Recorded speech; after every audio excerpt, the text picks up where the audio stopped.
होळी आणि रंगपंचमीनिमित्त आपण आज स्पेशल रंगीत खीर बनवतो आहे। त्यासाठी मी इथे एक जाडबुडाची कढई घेतली, त्यामध्ये अर्धा लिटर दूध घेतलं। दूध घालण्याच्या आधी कढई थोडीशी ओली ठेवायची, म्हणजे दूध बुडाला चिटकत नाही किंवा जळत नाही। एका परातीमध्ये आपण घेतलाय अर्धा कप खवा। खवा घेताना शक्यतो ताजा आणि असा मऊ खवा घ्यायचा, म्हणजे अगदी खीर सुंदर होते। यामध्ये आपण घालणार आहे बारीक रवा, एक 2 चमचे पोहे खायच्या चमच्यानी, जो अगदी बारीक रवा असतो तो घ्यायचा। याला आता अगदी चांगलं मळून घ्यायचं आहे। त्यापूर्वी आपण यामध्ये घालणार आहे अगदी 1 चिमूटभर खायचा सोडा, नाही घातला तरी चालतो। याला आता व्यवस्थित मळून घेऊया। गुलाबजामसाठी आपण जसा खवा मळतो बराच वेळ चांगला मऊ होईपर्यंत, तसाच अगदी मळून घ्यायचा।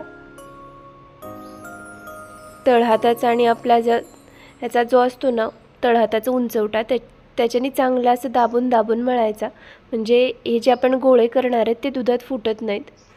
मळत असतानाच मी त्याच्यात पाव चमचा वेलची पावडर घातली आणि परत चांगलं मळले। साधारणतः एक 5 ते 7 मिनिट खवा मळून घ्यायचा आहे।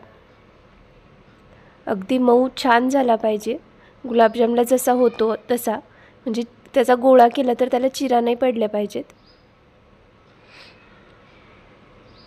सो मी इथं खवा व्यवस्थित मळून घेतला। आपण आता त्याचे 3 भाग करून घेणार आहे एकसारखे।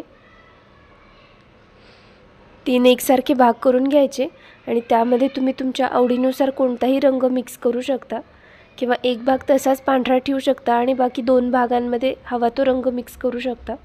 इथे मी लाल, हिरवा आणि केशरी कलर घेतलाय।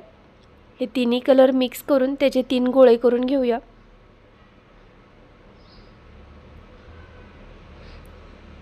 याच प्रकारे बाकीचे पण रंग मिक्स करून घ्यायचे। ही खीर खूप सुंदर दिसते, मुलांना तर खूप आवडते कारण रंगीबेरंगी असते।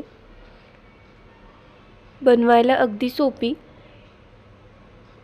असे साधारणतः छोटे छोटे गोळे करून घ्यायचे। आपण अंगूर रबडी बनवताना जसे छोटे गोळे करून घेतो तसे। इथे मी सगळ्या 3ही गोळ्यांचे छोटे गोळे करून घेतले।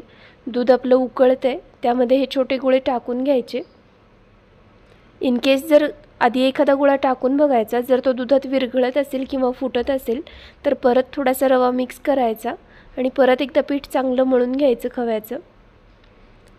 दूध उकळून गोळे थोडेसे वरती तरंगायला लागले की त्यामध्ये आपण घालणार आहे अर्धा कप साखर। साखरेचं प्रमाण आवडीनुसार थोडंसं कमी जास्त करू शकता। गोळे शिजले की असे दिसतात। खीर बंद करायचा, गॅस थंड करायची आणि सर्व करायची। हॅपी होळी। थँक्यू।